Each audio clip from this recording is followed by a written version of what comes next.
বিশেষ করে আজকে ফিলিস্তিনের মুসলমানদের জন্য এটা বড় বেশি জরুরি হয়ে পড়েছে।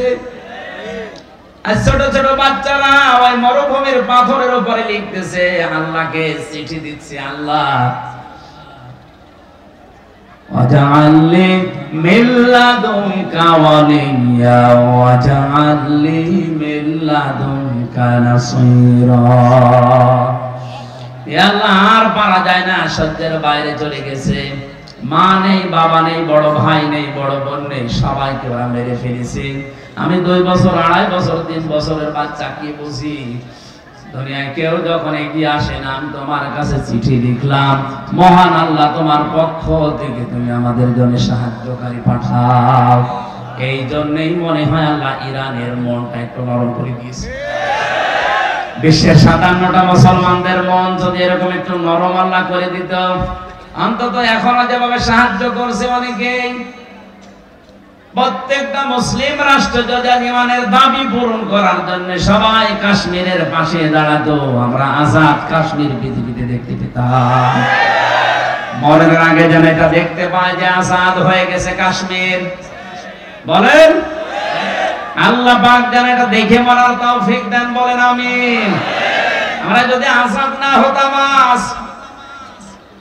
আমরা যদি মুক্ত হতে না পারতাম, কত কিছু আমরা আজ নিজেদের মন মতো করতে পারতাম না। আপনি টের পাচ্ছেন, ওরা আজ মুক্ত হতে পারে না, আজাদ হতে পারে না, এই জন্য অনেক কিছু মন মতো করতে পারছে না।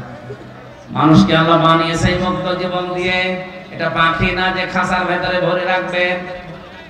হাত পা ডানা কাটা পাখির মতো শুধু ছটফট করছে। বিশ্বের মানচিত্রে আজ একটা পতাকা দেখতে চাই, যেটাই লেখা থাকবে ইলাহা ইল্লাল্লাহ মুহাম্মাদুর রাসূলুল্লাহ। ঈমান যারা এনেছে কথা বলবে, তারা আল্লাহর শুধু নাম বিশ্বাস করবে না, সিফাতিহি ওয়া কাবিলতু জামিয়া আহকামিহি ওয়া আরকানি, আল্লাহর যত হুকুম আহকাম আছে আমি সব কবুল করে নিলাম, মেনে নিলাম। আল্লাহর যত আরকান আছে, রকনের বহু বচন আরকান, যত খুঁটি আল্লাহ নাযিল করেছে এই পৃথিবীতে, আল্লাহর খুঁটি হচ্ছে 500। কয়টা? এই যে 1টা 2টা 3টা 5টা খুঁটি দেখতে পাচ্ছেন, এই প্যান্ডেল ঠিক রাখার জন্য। আল্লাহর বিধান এই পৃথিবীতে কায়েম রাখার জন্য 500 খুঁটি দরকার। ওই 500 খুঁটি আল্লাহ কোরআনে কারিমে দিয়েছেন। প্রতিটি খুঁটি আমি মেনে নিলাম, যেখানে খুঁটি দেখবো খুঁটির বাইরে আমি যাব না। এর নাম ঈমান আনা। এর নাম কি? আমরা ঈমান আসলে পেয়েছি, ঈমান আনা পারি না। সে ছোটকালে কায়দায় যেটা পড়িয়েছিল মক্তবে হুজুরেরা, আমানতু বিল্লাহি কামা হুয়া বিআসমাইহি ওয়া সিফাতিহি ওয়া কাবিলতু জামিয়া আহকামিহি ওয়া আরকানি, এটার উপরে আমাদের বাকি জীবন যেন আমরা ঈমান এই নিয়ে সেট করতে পারি, বলেন আমিন। এভাবে যারা সত্যি ঈমান আনবে, ওয়া আমিলুস সালিহাতি, 2 নম্বরে যে মানুষগুলো এই ঈমানের দাবি অনুযায়ী এই যে 500 নাম বিশ্বাস করেন, নামের কার্যকারিতা আছে মেনে নেন, এভাবে যারা ঈমান আনার পরে ভালো ভালো কাজের আঞ্জাম দুনিয়ায় দেবে। আমলের বাংলা অর্থ কাজ। আমল মানে কাজে পরিণত করে দেখাবেন। এখন সলিহাত বহু বছর আল্লাহ দিলেন, ভালো কাজ কোনটা? আমাদের এই বাংলাদেশ, ভারত, পাকিস্তান, এই সমস্ত দেশে আমরা অনেকেই মনে করি ভালো কাজ মানে শুধু নামাজ পড়া, রোজা রাখা, একবার বছর ভালো কাজ মানে জিকির করা না। পৃথিবীর সবচাইতে ভালো কাজ হচ্ছে এই পৃথিবীর ময়দানে আল্লাহর বিধানকে ইজহার করা, প্রকাশ করা, বিজয়ী করার জন্য চেষ্টা করা। আনা আকিমুদ্দিন, দিন কায়েম করো, ওয়ালা তাতাফাররাকু ফি, এই বিষয়ে কোনো ফতোয়াবাজি করবা না। সুতরাং বাংলাদেশে আজ যারা দিন কায়েমের জন্য চেষ্টা সাধন না করে এর বিরুদ্ধে আরো ফতোয়াবাজি করে, বুঝবেন এগুলো প্রকাশ্য দুশমন। ওদের জুব্বা যতই বড় থাক, ওদের দরবারে যতই মানুষ হোক, ওদের ঘন্টা যত বড় হোক, দিন কায়েমের বিরোধিতা যারাই করবে ওরা আল্লাহর শত্রু, রাসূলের শত্রু, আমাদের শত্রু। কারণ পৃথিবীর যত নবীর শরীয়ত দেখবেন, হয়তো কম বেশি কিছু পাবেন, এক নবীর শরীয়তে যেটা ফরজ ছিল আর এক নবীর শরীয়তে সেটা নিষেধ ছিল। কথা বলে না কেন? কিন্তু দিন কায়েম করো এই শব্দটা পৃথিবীর যত নবী আল্লাহ পাঠিয়েছেন প্রত্যেকটা নবীকে বলেছেন এটা ফরজ। ওয়ালা তাতাফাররাকু ফি, এই বিষয়ে কোনো ফতোয়াবাজি চলবে না। আর বাংলাদেশে অনেক আলেম নামে সালেম যত ফতোয়া সব এই দ্বীনের মুজাহিদ, ইসলামী আন্দোলনের বিরুদ্ধে ফতোয়া দেয় আর ইমানই চলে গেছে। আর ওরাই বলে যে ইসলামী আন্দোলন দুনিয়া যারা করে তাদের নাকি আকীদা ঠিক নেই, ওদের ওয়াজ শোনা যাবে না। টাটকা নির্ভেজাল শয়তান। সূরা শুরা 13 নম্বর আয়াতে আল্লাহ দলিল দিয়েছেন চারজন নবীর নাম দিয়ে। কয়জন? হযরত ঈসা নবী, হযরত মুসা নবী, হযরত ইব্রাহিম নবী, হযরত নূহ নবী। এত বড় পাওয়ারফুল চারজন নবীকে ডাক দেওয়ার পরে নবীকে বললেন, হে নবী আপনাকে আমি ওহী করলাম আন আকিমুদ্দিন, আপনি আরজাই করেন দুনিয়াতে দিন কায়েম করবেন। দিন কায়েম মানে শুধু পায়খানায় বলো, শুধু খাবার খাওয়ায়, শুধু সন্তান জন্ম দেওয়ায় না, টয়লেট থেকে শুরু করে আন্তর্জাতিক জীবন পর্যন্ত যেখানে যাবেন ওখানেই দিন আছে না নেই? টয়লেটে গেলে দিন আছে, এইটা আপনি মেনে নিলেন যে বাম পা দিয়ে প্রবেশ করা, দোয়া পড়া, কিছুক্ষণ বসে থাকা, এরপরে গামটা জিনিস বের করে বের হওয়ার সময় ডান পা দিয়ে বের হয়ে দোয়া পড়া হয়ে গেল না। মানে আবার কি আছে ওখানে যে খাবার খাবে? আপনি তো এইটাই করেন টয়লেটে, বাম পা দিয়ে বলেন আল্লাহুম্মা ইন্নী আউযু বিকা মিনাল খুবুসি ওয়াল খাবাইস, এরপরে আর কিছু পড়েন না, বসে থাকেন। কিছুক্ষণ পরে যখন বেরিয়ে আসেন ডান পা দিয়ে কি বলেন আপনি? গফরানাকা, হে আল্লাহ আমি ক্ষমা চাই তোমার কাছে, এতক্ষণ তো তোমার জিকির আজগার করতে পারিনি এই 10-15 মিনিট, এইজন্য আমি মাফ চাই। আলহামদুলিল্লাহিল্লাযী আযহাবা আন্নিল আযা ওয়া আফানি, প্রশংসা সবাই আল্লাহর জন্য যিনি আমার পেট থেকে গন্ধ জিনিসগুলো বের করে দিলেন, আমাকে স্বস্তি দিলেন, শান্তি দিলেন, নিরাপত্তা দিলেন। বলেন সুবহানাল্লাহ। টয়লেটে যাওয়া, আসা, বসে থাকা, এই কথাগুলো দিন অনুযায়ী হয়েছে না হয়নি? বলেন। এইটা শুনে তো অনেকে বাহবা দিচ্ছে, হুজুর বলেন, আরো বলেন, দরকার 10 মিনিট বলেন। আর ভাই টয়লেটের এই 15 মিনিট যদি দিন হয়, মুহাম্মদুর রাসূলুল্লাহ 10 বছর কোরআন দিয়ে রাষ্ট্র চালিয়েছিলেন, ওইটা কি? ওইটা আপনার কাছে রাজনীতি মনে হয়? ওইটা দিন না? এই যে বোঝার পরও না বোঝার ভান করে থাকেন, আপনি মানুষ কি বলেরা এত সহজ ভাবে বুঝলেন যে দিন পায়খানায় 10-15 মিনিট এটা দিন হয়ে গেল, বিয়ে শাদী করার সময় দিন হয়ে গেল, সন্তান জন্ম দেওয়ার সময় দিন হয়ে গেল। আর 10টা বছর নবীজি কোরআন দিয়ে পরিবার, সমাজ, রাষ্ট্র চালালেন, এইটা আপনার কাছে রাজনীতি মনে হচ্ছে? এইজন্য দিন কায়েম করা এটা নফল না, সুন্নাত না, ওয়াজিব না, এটা ফরজ, প্রত্যেকের জন্য ফরজ আইন। এটা যে যেখানে আছে ওখান থেকে ওর টার্গেট থাকা লাগবে আল্লাহর এই জমিনে কি করে আল্লাহর বিধান কায়েম হয়।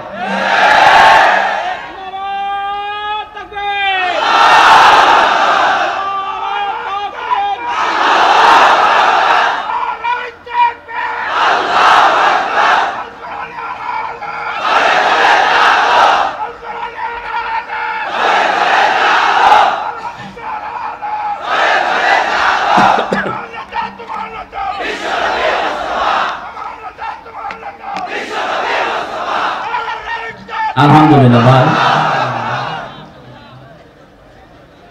তাহলে আমলে সালেহ বলতে আমাদের যে ভ্রান্ত ধারণাটা আছে, পৃথিবীর সবচাইতে বড় আমল হচ্ছে দিন কায়েম করার আমল।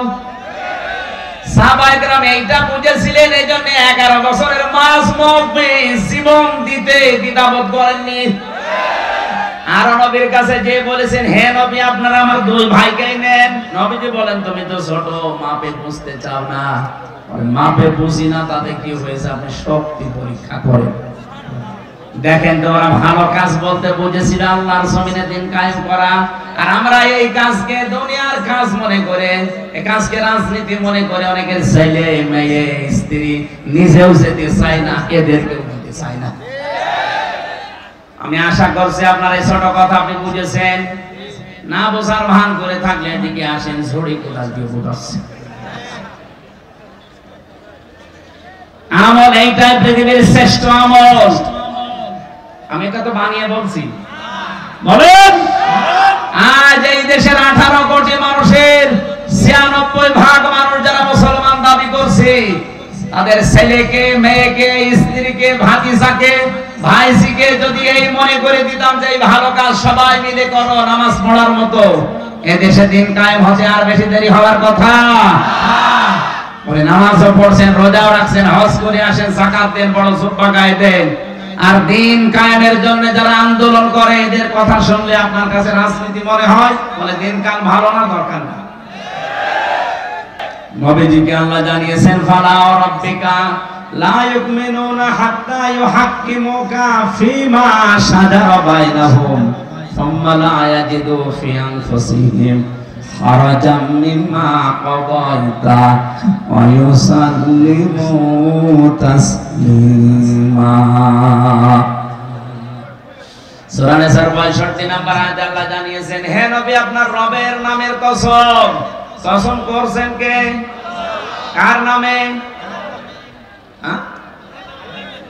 আল্লাহ নিজেই তার নিজের নামে কসম দিচ্ছেন। তার মানে কথাটা শক্ত। আমি যদি এখন আমার নিজের বংশের নামে, আমার বাবার নামে, আমার নাম হামজার নামে কসম দিয়ে থাকি, বুঝতে হবে বিষয়টা বড় শক্ত বিষয়। আল্লাহ নিজেই বলেন, ফালা ওয়া রাব্বিকা, হে নবী আপনার রব কিন্তু তার নিজের নামে শপথ করছেন। লা ইউমিনুনা, কখনো আপনার ঈমান আনা হয়নি, আপনি মুমিনই হতে পারেননি। হাত্তা ইউহাক্কিমুকা ফীমা শাজারা বাইনাহুম, যতক্ষণ পর্যন্ত নিজেদের ভেতরে কোনো বিষয়ের বিচারক হিসাবে আমি নবী মুহাম্মদ রাসূলুল্লাহকে তোমরা না মানবে। শুধু মেনে নিলেই হবে না, স্বতঃস্ফূর্তভাবে আনন্দ চিত্তে মানা লাগবে। আজ যারা নবীজির বিচার ব্যবস্থাকে, আল্লাহর পাঠানো বিচার ব্যবস্থা মানেন না, আল্লাহর কসম আপনার ঈমানে সমস্যা এখনো বেঁচে আছে। আশা করছি আপনি ঈমান পেয়েছেন, ওটা হবে না, ঈমান আজকে আনবেন। কথা বলেন না। ঈমান আনতে হলে আল্লাহর নাম আছে, শুধু বিশ্বাস করে শেষ। প্রতিটি নামের অর্থের সাথে মিলাইনি ঈমান এনেছি, তারা আমার আল্লাহর অস্তিত্বকে যেমন স্বীকার করলাম, আল্লাহর নাম আছে এইটাও স্বীকার করা, এবং প্রতিটি নামের সাথে আমার প্র্যাকটিক্যাল লাইফ মিলানো। আমি তো রাজ্জাক হিসাবে আল্লাহকে মেনে নিয়েছি, হাকিম হিসাবে আল্লাহকে মেনে নিয়েছি, রব হিসাবেও আমাকে আল্লাহকে মানা লাগবে। 3 নম্বরে কি বলেছিলেন? ওয়াসিফাতিহি, আমি এমন আল্লাহর উপরে ঈমান এনেছি যার শুধু গুণাগুণ নেই, এই গুণের কার্যকারিতা আছে। হিন্দু ভাইদের দেবতাদের নাম আছে, কিন্তু নামের কার্যকারিতা কিয়ামতের আগে আপনি দেখাতে পারবেন না। এখন যদি বলেন আমার ধর্মকে আপনি ছোট করছেন না, আপনি বাস্তবে মিলান। আমি যতটুকু বাস্তবে দেখেছি, এদিকে তাকান, মোনাজাতের পরে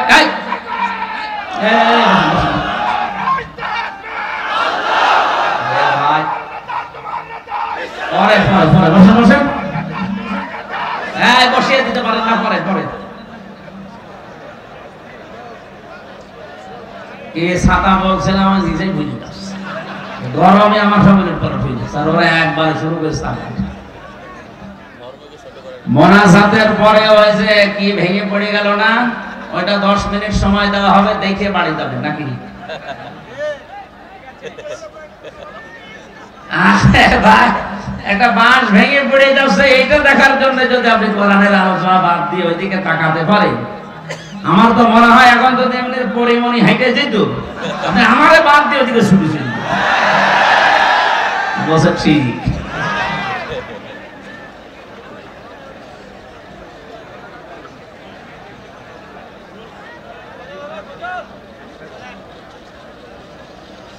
মুসলমান ভাইরা, আমরা বোঝাচ্ছিলাম আল্লাহ রাব্বুল আলামিন যে নামগুলো নিয়েছেন, নামের সাথে আমরা পরিচিত হয়েছি গুণাগুণের সাথে। এক সাহাবী নবীজির কাছে আসলেন, নবীজি তাকিয়ে দেখেন তার কাঁধের উপরে একটা মূর্তি, তার নাক ভাঙা, মাটি দিয়ে মূর্তি বানিয়েছে নাক ভেঙে। নবীজি বললেন, তোমার এই দেবতা এই মূর্তির নাক ভাঙা, কারণ কি? লোকটা বলে, ইয়া রাসূলুল্লাহ, এটা আমার মূর্তি না, এটা আমার দেবতা খোদা।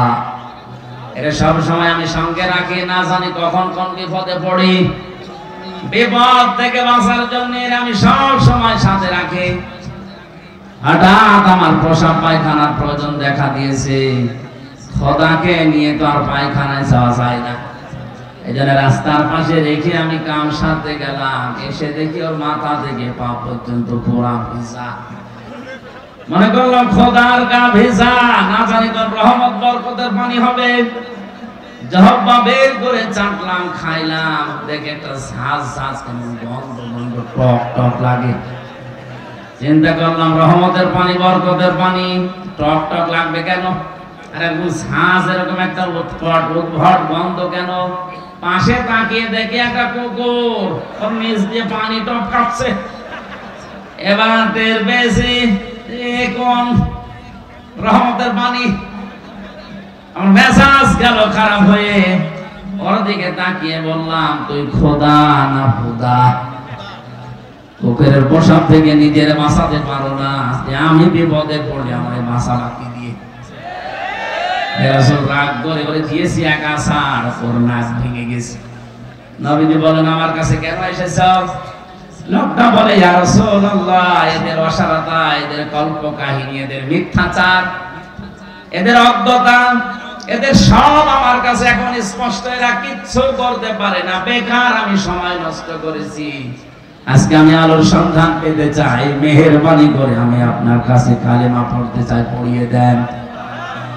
আর যারা মানুষ হিসাবে এলাকায় বসবাস করছেন, অন্য জাতিতে যারা আছেন, চ্যালেঞ্জ দিলাম, আপনি যে নাম দিয়েছেন আপনার দেবতার, ওই নাম পর্যন্ত সে ইসলামের কোন গুণাগুণ কার্যকারিতা আপনি দেখাতে পারবেন না। মনে করেন দুর্গা ফসলে বরকত দেয়, দুর্গা রেখে আপনি ফসলের ভেতরে রেখে আসেন, ফসল সহ দুর্গা চুরি হয়ে যাবে। আমি বানিয়ে বলছি। এই যে মোবাইল ঘড়িটা, যদি মনে করেন দুর্গা এটা পাহারা দেয়, আপনি এই ঘড়ি সহ দুর্গা এখানে রেখে চলে যান, সকালে এসে দেখবেন দুর্গাও নেই, ঘড়িও নেই। আমরা এমন আল্লাহর উপরে ঈমান এনেছি, তার এমন নাম আছে, নামের গুণাগুণ আছে। মহান আল্লাহর যতগুলো নাম আছে, শুধু নাম নিয়েই বসে নেই, প্রতিটি নামের গুণাগুণ এবং কার্যকারিতা আছে। আমাদের ঈমান অনুযায়ী হয়তো আমরা দেখতে পাই না, তাই বিশ্বনবী দেখতে পেয়েছিলেন। বদরের ময়দানে দুহাত উঁচু করেছিলেন এমন ভাবে তার এই বগলের সাদা জায়গা পর্যন্ত দেখা যাচ্ছিল। বিশ্বনবী ওই দিন দোয়া করেছিলেন, হে রব, 313 জন নিয়ে এসেছিলাম, একটাও কেউ দেখতে পায় না, কোথায় তারা? হযরতে আবু বকর নবীজিকে চাদর উপরে দিয়ে দিলেন শরীরের। ডাক দিয়ে বলেন, হে নবী, আপনার 313 জন সাহাবী একটাও মারা যায়নি, সবগুলো বাতিলের ভেতরে বন্টন হয়ে গেছে। সঙ্গে সঙ্গে জিবরাইল আলাইহিস সালাম বিশ্ব নবী মুহাম্মদ রাসূলুল্লাহর কানের কাছে মুখটা নিয়ে এসে একটা আয়াত শোনালেন, সূরা আনফালের 9 নম্বর আয়াতটা, ইদ তাসতাগীসুনা রাব্বাকুম ফাস্তাজাবা লাকুম আন্নী মুমিদ্দুকুম বিআলফিম মিনাল মালাইকাতি মুরদিফিন। হে নবী, আপনার কান্না বন্ধ করেন, শুধু আকাশের দিকে একটু চোখটা তুলে দেখেন, আল্লাহর সাহায্য আল্লাহ তার রব নামের কারণে পাঠিয়ে দিয়েছে। তিনি তাকালেন ওই দিকে, তাকানোর পরেই দেখলেন ফেরেশতারা নামতেছে, সকলের হাতে মোটা মোটা ডান্ডা, 22 সিরিয়াল মুরদিফিন, মানে একটার পরে একটা। নবী এবার মুস্কি হেসেছিলেন, আল্লাহ পাঠিয়েছে কত? আল্লাহ পাক বলেন 1000। নবীদের মন শান্ত হয়নি। আল্লাহ পরবর্তীতে আয়াত নাযিল করে বললেন 3000। এরপরও নবীজি সান্ত্বনা পাচ্ছিলেন না। আল্লাহ পাক সর্বশেষ সূরা আলে ইমরানে আয়াত নাযিল করে জানালেন, হে নবী, আমি 5000 পাঠিয়েছি। বদরের ময়দানে আপনার সৈনিক মাত্র 313 জন, আর ওরা গেছিল 1000। আপনাকে আমি 1000ই দিয়েছিলাম, আপনার মনে আমি সুখ শান্তি স্বস্তি পাইনি। এই জন্য সর্বশেষ আপনাকে 3 থেকে 5000 ফেরেশতা সব সজ্জিত অবস্থায় একটার পরে একটা আমি আল্লাহ নামিয়ে দিলাম। ফেরেশতা যে নাযিল হয়েছিল তার বাস্তব প্রমাণ নবীদের কাফের ছিল ওই সময় এক চাচা হযরত আব্বাস। তিনি মুসলমান হওয়ার পরে এসে বলেছিলেন, ভাতিজা, তুমি তো জানো আমি তোমার চাচা কেমন শক্তিশালী, কেমন শৌখিন, সোনার বোতাম আমি ব্যবহার করতাম। ময়দানে তোমার যে সৈনিকগুলো আমি তো সবগুলো চিনি। নতুন নতুন কিছু সৈনিক আমি দেখলাম, যাদেরকে এর আগে কোনোদিন তোমার আশপাশে আমি ঘুরতে দেখিনি। নবীজি মিসকি হাসলেন, ডাক দিয়ে বলে, চাচা কার কথা বলেন? ওই যে ময়দানে আমি যখন যুদ্ধে লিপ্ত ছিলাম তাকিয়ে দেখলাম পেছন দিক থেকে কে যেন এসে আমার ঘাড় ধরে চুপিয়ে ফেলেছে। নবীজি বললেন, কি দেখলে, কাকে দেখলে চাচা? হঠাৎ করে বিশ্ব নবী মুহাম্মদুর রাসূলুল্লাহর কাছে জিবরাইল এসে একটা হাসি দিয়ে চলে গেছে। জিবরাইলের এই চিহ্নটা দেখার পরে নবীজির চাচা আব্বাস বলেছিলেন, ভাতিজা, এই যে কিছুক্ষণ আগে একটা সৈনিক দেখলাম, কোথায় গেল? এখন আর তো দেখতে পাই না। নবীজি বলেন, চাচা কাকে দেখলেন? ওটা সাধারণ সৈনিক না, ওটা আল্লাহর ফেরেশতা জিবরাইল। নিজে কমান্ডার হয়ে আজকে এই বদরের ময়দানে নাজিল হয়েছে, তার পেছনে আল্লাহ পাঠিয়েছে 5000 ফেরেশতা। যে সমস্ত কাফেররা মরে পড়েছিল, বিশ্ব নবী বদরের ময়দানে কোন দিনের জন্যও তিনি আগ্নেয় অস্ত্র ব্যবহার করেন নাই। অথচ যে সমস্ত কাফেরেরা মরা পড়েছিল, যে ওদেরকে কাছে যে দেখলেন অধিকাংশ গুলো শরীর পুড়ে গেছে। তার মানে ফেরেশতারা যে মোটা মোটা ডান্ডা নিয়ে নেমেছিল, ওটা ডান্ডা শুধু না, ওটা জাহান্নামের পোড়ানো রড ছিল। যার শরীরে লাগিয়েছে ওখানেই ও শেষ। নবীজির বিশ্বাস ছিল আল্লাহর উপরে, তার নামের উপরে, কার্যকারিতার উপরে।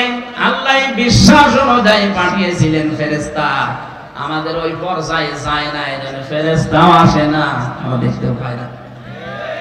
আমরা বিশ্বাস করে বদরের ময়দানে যে ফেরেশতা এসেছিল, শুধু বদরের জন্য না, এই যে তাস্তাগীসুনা, এটা মোসারে বর্তমান ভবিষ্যৎ, প্রেজেন্ট ফিউচার, কিয়ামত পর্যন্ত এটা থাকবে। আমরা যদি আল্লাহর উপরে ঈমান আনতে পারি, সত্যি যদি তার অস্তিত্ব আমরা মেনে নিয়ে তার নামগুলো বিশ্বাস করে কার্যকারিতা কিয়ামত পর্যন্ত আছে, এটা যদি সত্যি আমরা দেখাতে পারি, মহান আল্লাহ এখনো ফেরেশতা নাযিল করে সাহায্য করতে পারে।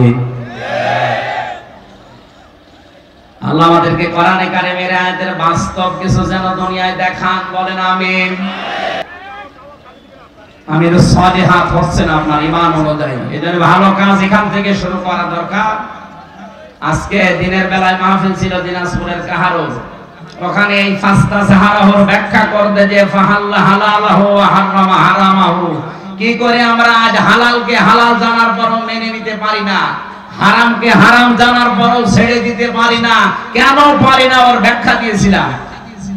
ওখানে যারা বসেছিল অনেকেই বুঝেছে যে আসলেই তো দিন কায়েম না থাকলে, ইসলাম যদি বিজয়ী না হয়, হালাল জানার পরও মানা যায় না এমন জায়গা আছে, হারাম জানার পরও মানা যায় না এমন জায়গা আছে।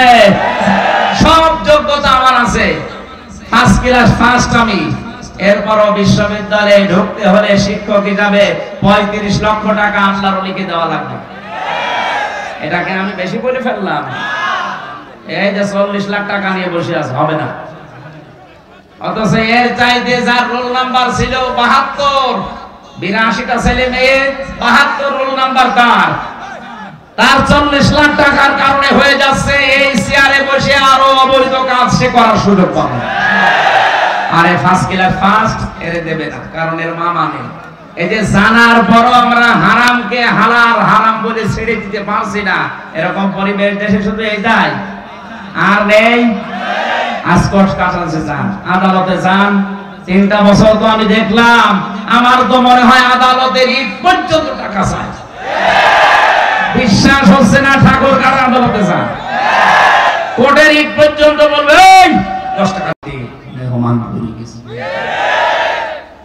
এটা জিবরাইল আসবে এই কারণে বলেন, যেহেতু আপনারা আমাকে দামি মেহমান মনে করেন, মেহমান যত দামি হয় তার জন্য প্রস্তুতিও তত আগে থেকে 8-7 করে নেওয়া হয়। এই খরচ হচ্ছে আপনাদের এরকম, একথা বলছেন না কেন? 2 দিন 3 দিন 4 দিন করে মেয়ে জামাই ওর জামাই ওর জামাই সব এসে রয়েছে। পৃথিবীর শ্রেষ্ঠ মেহমান যিনি মুহাম্মদুর রাসূলুল্লাহ সাল্লাল্লাহু আলাইহি ওয়াসাল্লামকে দিয়ে আল্লাহ জানিয়েছেন, হে নবী, ঈমান যারা আনবে এর উপরে আমল করবে, এরা যেহেতু আমার শ্রেষ্ঠ মেহমান হয়ে গেছে, এদের মেহমানদারি যে নজুলা এর ব্যাখ্যায় আমি পড়েছি, এই মেহমানদের জন্য সর্বোচ্চ প্রস্তুতি 70টা গেট আমি আল্লাহ তৈরি করে রাখবো। প্রতিটি গেটে আমার 70,000 করে ফেরেশতা পাহারা দেবে, বিশাল বিশাল তোরণ বানানো হবে। ওয়াসিকাল্লাযীনা তাকাও রাব্বাহুম ইলাল জান্নাতি যুমারা, বিশাল বিশাল গেট, ফেরেশতারা প্রতিটি গেটে দাঁড়িয়ে আছে। এই ফেরেশতারা আপনাকে দেখার পরে বলবে, আল্লাহর বান্দা চলো চলো, যেতে হবে। মনে করবেন যে প্রথম গেট যদি এত সুন্দর হয়, এই মনে হয় জান্নাতের গেট। যতটুকু ঢোল, যতটুকু ঘটি বাটি লোটা যায় আছে, ব্যাগপত্র নিয়ে বসে পড়বে মানুষ। ইবনে কাসির মুফাসসির বলেন, মানুষকে বসে পড়া দেখে ফেরেশতারা হাসবে, করেন কি, এটা মেইন গেট না, কেবল গেট আরম্ভ হয়েছে। এরকম 70টা গেট আপনাকে পার হওয়া লাগবে। সালামুন আলাইকুম তিবতুম ফাদখুলুহা খালিদিন, শান্তি সম্ভাষণ সালাম দিতে দিতে আপনাকে নিয়ে যাবে ফেরেশতারা। আল্লাহ আমাদের কপালে যেন এটা রাখেন, বলেন আমিন। আল্লাহ পাক বলেন, এই মেহমানদারি করার জন্য আমি নিজে সবচাইতে বড় স্তর যেটা জান্নাতুল ফেরদাউস, এইটা রেখে দিলাম। খালিদিনা ফিহা, চিরকালের জন্য এই বাগানে তোরা ঘোরাফেরা করবে। লা ইয়াবগুনা আনহা হিওয়ালা, কোনদিন আর এই বাগান থেকে তোর বের হওয়া লাগবে না, তোর বের করেও আমি আল্লাহ দেব না, বলেন আমিন। যে বড় স্তরের নাম বললাম, বড় দরজার নাম ফেরদাউস, নাম বললাম কি? এই জান্নাতের ওয়ারিশ, উত্তরাধিকারী। বাবা মারা গেলে যেমন হারুন নিজেই তার বাবার সম্পদের উত্তরাধিকারী হয়ে যায়, এটার জন্য আর গ্রামের লোক ডাকা লাগে না। আল্লাহ কোরআনে দিয়েছেন 8টা গুণ দুনিয়ায় যারা অর্জন করবে, এই মানুষগুলোর জন্য আমি আল্লাহ জান্নাতুল ফেরদাউসকে উত্তরাধিকারী হিসাবে ওয়ারিশ বানিয়ে দিলাম। উলাইকা হুমুল ওয়ারিসুন আল্লাযীনা ইয়ারিসুনাল ফিরদাউসা হুম ফিহা খালিদুন। এরাই আমি আল্লাহর জান্নাতের অধিকারী ওয়ারিশ, এরা ওই জান্নাতুল ফেরদাউসের উত্তরাধিকারী, যেখানে ঢোকার পরে আর কোনোদিন তার বের হওয়া লাগবে না। যেভাবে সেভাবেই হোক আল্লাহ আমাদের এই ছোট্ট জীবনটা যেন পার করিয়ে বিশাল বাগানের উত্তরাধিকারী হওয়ার তৌফিক আমাদের কপালে লিখে বলেন আমিন। যে 8টা গুণ অর্জন করলে এখানে যাওয়া যায়। কোরআনে কারীম থেকে আমি উল্লেখ করছি, দেখেন তো আমাদের ভেতরে পাওয়া যাচ্ছে কিনা। قد أفلح المؤمنون الذين قد أفلح المؤمنون الذين هم في صلاتهم خاشعون। 100টা যে স্তর আছে জান্নাতের, সর্বোচ্চ স্তরের নাম ফেরদাউস। এই দরজা দিয়ে আল্লাহ তাদেরকে উত্তরাধিকারী হিসাবে প্রবেশ করাচ্ছেন। এই পৃথিবীর ময়দানে যারা নামাজের ভেতরে খুশু পয়দা করে, এখন যে নামাজই পড়ে না তার খুশু আছে, অন্তত নামাজ পড়বে, খুশু পাওয়া যাবে, সে হবে উত্তরাধিকারী। খুশুক হুজুর যে ব্যাখ্যাগুলো পেয়েছে তার অন্যতম ব্যাখ্যা, নামাজে দাঁড়িয়ে সে শীতল হয়ে পড়বে। অনেকে এখানে নামাজও পড়ে, নামাজে দাঁড়িয়ে এদিক ওদিকে তাকায়, মশা লাগলে মেরে। কথা বলে দেখেন কয়টা ফ্যান আছে, অনেকে ঘুমতেছে, এসির বাতাস তো আমার গায়ে লাগে না, দেখে একটু ঘুরিয়ে দিত যদি। খুশুক হুজুর কি এইটা? এক সাহাবী নামাজে দাঁড়িয়ে একটু কাপড় চোপড় এভাবে টানছিলেন, বিশ্বনবী বললেন ওর ভেতরে যদি খুশুক হুজুর থাকতো কখনো ওর হাত এভাবে নড়াচড়া করতো না। আমরা নামাজে দাঁড়িয়ে একেবারে শীতল পাটির মতো, পাথরের মতো এরকম যেন হয়ে যেতে পারি নামাজে। আল্লাহর কসম করেন আমার সামনে নিয়ে এই ছোট জীবনের 3টা বছর যে ফাংশনে ছিলাম এক ঘরে, আমি দেখেছি নামাজে যদি খুশুক হুজুর তৈরি হয়, আর সত্যিই যদি মানুষ নামাজে দীর্ঘক্ষণ দাঁড়িয়ে দীর্ঘক্ষণ সেজদা মন মতো দিতে পারে, একটা অনির্বচন সুখ আল্লাহ আলাদা তারে দান করে, যেটা স্বামী স্ত্রীর ব্যবহারও আপনি পাবেন না। এমন একটা অজানা বেশ অজানা শান্তি আপনাকে আল্লাহ দান করবে। আজকে সেজদা দেবেন ভোর রাতে, আজান হওয়ার ঘন্টা খানিক 1.5 ঘন্টা খানিক আগে ওঠেন, অন্তত 10 রাকাত না 2 রাকাত নামাজ আদায় করেন। বিশাল লম্বা একটা সেজদা 40-45 মিনিট পড়ে থাকেন। মানে কি বলবো, কি বলবেন, মানে ওই আরবিতে কথা বলতে না পারলে বাংলায় বলবেন মনের কথাগুলো, যে আল্লাহ আমার ওই অসুবিধা আছে, ওই ঝামেলায় পড়েছি, আমার ওই অসুখটা হচ্ছে, আমার এরকম মানে টয়লেটের ভেতরে রক্ত পড়ছে, যত রকমের অসুস্থতা আছে, অসুবিধা আছে, বিপদের কথা আছে, সেজদায় পড়ে যদি চোখের পানি ফেলতে পেরে বলতে পারেন বাংলায়ও, দেখবেন একটা আলাদা শান্তি পাচ্ছে। ওটা আল্লাহ সবাইকে দেয় না, যে মানুষগুলো নামাজের ভেতরে খুশু আর খুজু তৈরি করে, ভয় নিয়ে যারা নামাজ আদায় করে, আল্লাযীনা হুম আনিল লাগবি মুরিদুন, এই পৃথিবীতে যে মানুষগুলো অনর্থক কথাবার্তার কাজ থেকে যারা নিজেদেরকে বিরত রাখে, আজ দোকানে বসলে আপনার মুখ ঠিক থাকে না, কথা বলতে আছেন, 100টা কথা বলে 80টা মিথ্যা কথা। এদের কোনো কাজ না থাকলে চুপ করে থাকবেন। মান সমাতা না যা, যারা চুপ থাকে সে নাজাত পাওয়ার একটা পথ পায়। 3 নম্বরে যারা যাকাত আদায় করে, যাকাত শুধু সম্পদের না, শরীরের যাকাত আছে। এই কথা বলছেন কেন? আপনার এই ধানের যাকাত আছে, গমের যাকাত আছে, ভুট্টার যাকাত আছে। এই যাকাতগুলো আজ আদায় করি না, এইজন্য আমাদের সম্পদগুলো আজ আল্লাহ পবিত্র করে রেখেছে।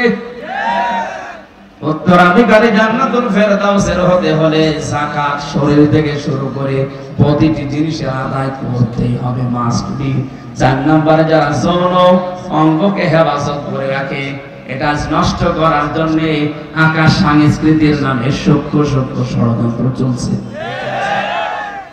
যেভাবে আরম্ভ হয়েছে মোবাইল আর ইন্টারনেট দিয়ে, আমার তো যতটুকু বাস্তবতা এই 3 বছর জেল থেকে বেরিয়ে দেখছি, এভাবে যদি 10 বছর চলতে থাকে, আগামী 10 বছর পরে চরিত্রবান কোন যুবতী যুবক এদেশে আর পাবেন না।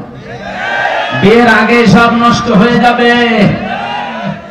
এখনো সাবধান, আমি সহ যারা আছি, ছোট বাচ্চা থেকে শুরু করে অন্তত ও কান্নাকাটি করে করুক, ও যদি কিনতে মরে যায় যাক, তারপরও ওদের হাতে অ্যান্ড্রয়েড মোবাইল গুলো দেওয়া যাবে না। এইটা দেওয়া আর হাতে বোমা দেওয়া সমান। আজকে এইটা ওইটা টিপতে টিপতে এমন জায়গায় যাবে আপনি কল্পনাও করতে পারেন না ওর চরিত্র কখন ধ্বংস হয়ে গেছে। যদি এটা কঠিন কাজ, অনেক মা বোনেরা মনে করে বাচ্চাকে মোবাইলের এই খেলাধুলা উল্টা পাল্টা জিনিস না দিলেও খাবার খেতে চায় না, না খাক, ওর মেধা কিন্তু নষ্ট হয়ে যাচ্ছে। 4 নম্বরে যে মানুষগুলো আমানতের খেয়ানত করে না, আজ কয়েকদিন পরে নির্বাচন, এই যে ভোট দেবেন যারা, এটা কিন্তু আমানত। এখন মনে করেন আমার দলের লোক তো দাঁড়ায়নি, আমি দেব না, না, যারাই দাঁড়িয়েছে মনে করেন 8-9 জন 10 জন, এর ভেতরে যোগ্যতা সম্পন্ন যে লোকটা, যার দ্বারা ইসলামের কাজ হবে, মানবতার কাজ হবে বলে আপনার মনে হয়, এইরকম মানুষকে আপনার রায়টা, এই আমানতটা দিয়ে দেবেন। জান্নাতুল ফেরদাউসের উত্তরাধিকারী হওয়ার জন্য এমনটা দরকার।